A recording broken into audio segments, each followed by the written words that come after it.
It's impossible to walk in mutual submission until I am convinced that the person I'm in relationship with is my equal.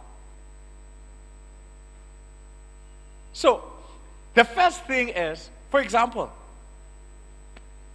privilege to pastor a church. But as a pastor a church, if my thinking is these people are subservient and below me, already mutual submission is impossible because everybody must submit to pastor.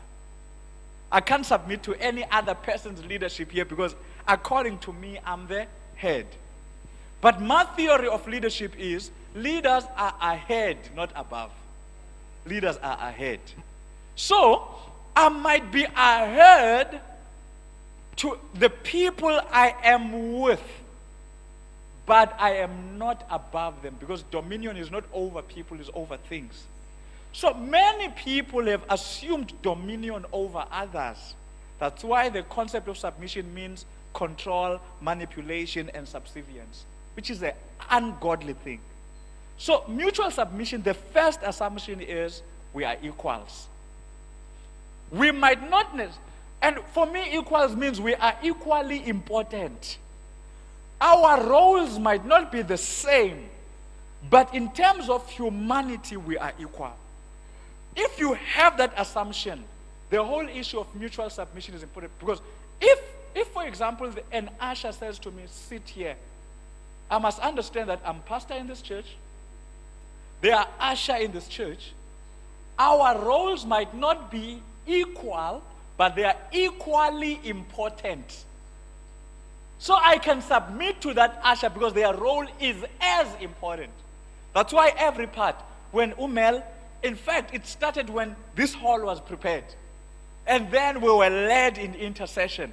And then we were led in worship. And then we had people that were coordinating us. And then we had the first speaker, the same speaker. Everyone submitting to the other. That's how relationships work.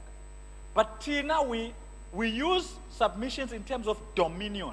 Dominion is over things, not over others. We think when I'm great, it means I have dominion over others. It's a diabolic approach. It's an ungodly approach. And I understand what you're talking about because everyone wants to be great, but who greater than others? I ain't go great in my field. God wants us to be great in our field, not greater than others.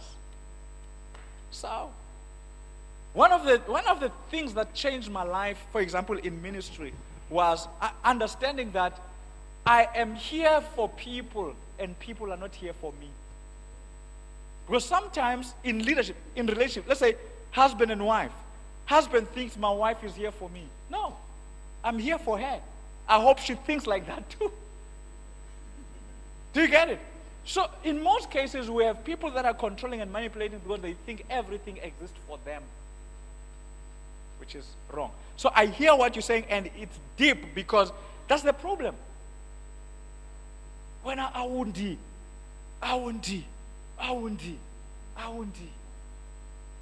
We always evaluate things like that. I won't. Anyways,